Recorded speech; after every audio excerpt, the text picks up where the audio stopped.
Video आपको दिखाना चाहूंगा जो कि कनाडा से है। और नाज़रीन आपको बताया चले कि कनाडा में दुनिया की सबसे बड़ी मछली का शिकार हो गया है। जी ऐसे लॉन्ग डायनासोर कहा जाता है जिसका वजन तकरीबन 272 अच्छा शुक्र है 273 नहीं है वरना शायद ये किसी कहानी का सफा हो जाता। 272 इसका वजन है और उम्र इस मछली की बताई गई है 100 साल। जी हां, जिस शहरी ने इसे पकड़ा है याविस बेसन ने, वो खुद भी इस बात पर यकीन नहीं कर पाए। वाकई उन्होंने कुछ इन अल्फाज में बयान किया है कि सुबह का वक्त था, मैं शिकार के लिए गया और मैंने सोचा कि क्यों ना आज जाल को सीधे हाथ से बिछाया जाए। उन्होंने जाल को बिछाया और जाल बिछाने के बाद ये मछली जब उनके जाल में फंसी तो वो खुद अचंभे का शिकार हो गए और परेशान हो गए कि इतनी बड़ी मछली जो मैंने जिंदगी में कभी नहीं देखी, इसे लॉन्ग डायनासोर कहा गया है। वर्दा, आपका क्या ख्याल है? जी मैं खुद देख के हैरान हूं कि ये उन शिकारियों के लिए भी हैरान कौन बात है। पहले तो वो देख के शायद उन्हें चीख मारी होगी कि उफ ये क्या फंस गया, ये क्या आ गया हमारे जाल में,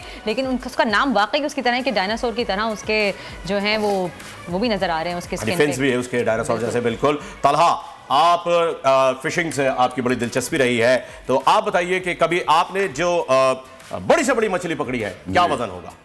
तकरीबन 15-20 किलो की पकड़ ली थी, लेकिन यकीनन इतनी बड़ी नहीं पकड़ी है। इतनी बड़ी पकड़ना बहुत मुश्किल होता है और हमारे पानी में इतनी आलूदगी भी है कि इतनी बड़ी मछलियां पकड़ी नहीं जाती हैं।